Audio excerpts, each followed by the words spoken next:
We've been relying on this while one loop quite a bit in this course to make things repeat. But even with that repetition, we still tend to write code that's very linear inside the while one loop. So you might say, do something. Now do something else. Now delay for a little while. And now do a third thing. So it's all very step-by-step and linear, and if you think about it, we're relying on the order of our code to set the timing for what happens in the circuit. So if something's supposed to happen at exactly this moment, it happens at that moment because we programmed it to.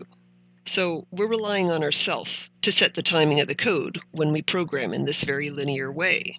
Now, something you've been learning about in the previous few weeks is timers and PWM.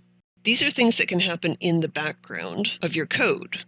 So for example, you can have a timer running, and you can be doing other things with your code while it's running. You could be making LEDs flash, or gathering data, or processing information. So you could be doing stuff while the timer is running. Same thing with a PWM. It can be creating that square wave in the background, and you could be doing other stuff while that's happening. So this video is going to show you how you can use the timer or the PWM to control the timing of what's going on in your code. In other words, the timing won't rely on us cleverly programming things in the right order. It will rely on, for example, a PWM signal to set the timing of when things happen in the code. But in order to trust the PWM to do the right thing, we're going to need to think about how we program in the while loop a little differently. So let's say that there's two things that we need to do, one right after the other, in our code. Say, for example, we want to charge up a capacitor for a certain amount of time, and then discharge the capacitor for a different amount of time. So rather than writing things out step by step in the while loop in that linear fashion, what we're going to do is we're going to have a PWM module set up to put out a square wave. And we're going to set things so that the capacitor is charging up when the wave is high and discharging when the wave is low.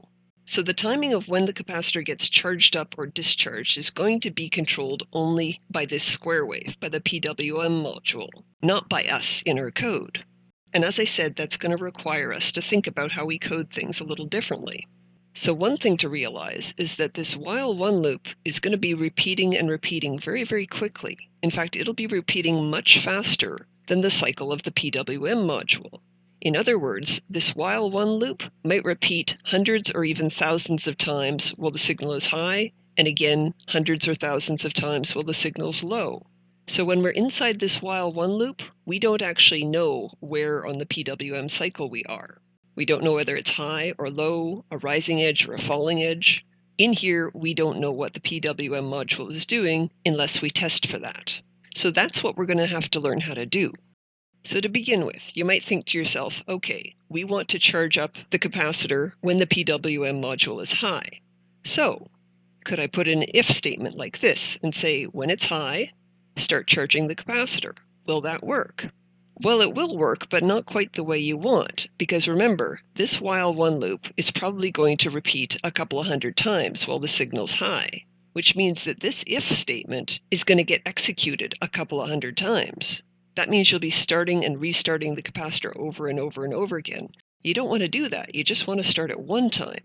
So we need to change the way we code to make sure that this only happens once, given that we don't know how many times this while one loop is going to repeat while the signal is high. Now, one way to do this is to create a flag that you can set high or low and use that as a marker for whether this if statement has been executed once or not. So like this. I've created a variable called high volts flag, and I've set it to low. And now my if statement says if the PWM voltage is high, and that flag is also set to low still, execute this code, and also set the flag to high. And that's important because now that this is set to high, the next time the infinite while loop repeats, while the voltage is still high over here, this if statement will fail. So on the second iteration, the if loop will fail because now high volts flag has been set to high. Of course, if you want this all to work on the next pulse, then you'll need to clear this flag again. So a good place to do that would be when the cycle goes low, right? So you could do this again. You could say if the PWM pin is low, that is, it just went to 0, but the high volts flag is still set to high, then set the flag to low. And again, the next time the while one loop iterates on the low cycle, This if statement will fail because now high volts flag has been set to 0, so this second condition will fail.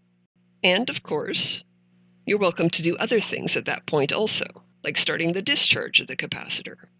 And I'll just point out again that here in the code, I haven't set things up step by step in a linear fashion saying this must happen first and this must happen second. I've just said that if these conditions are true, do this, and if these conditions are true, do that.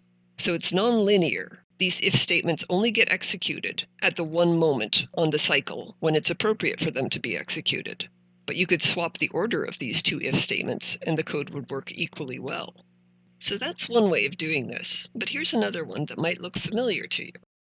So this semester you've had many occasions where you wanted to detect a button press. So someone pushes the button down, that makes the voltage rise, and you want to detect that fact.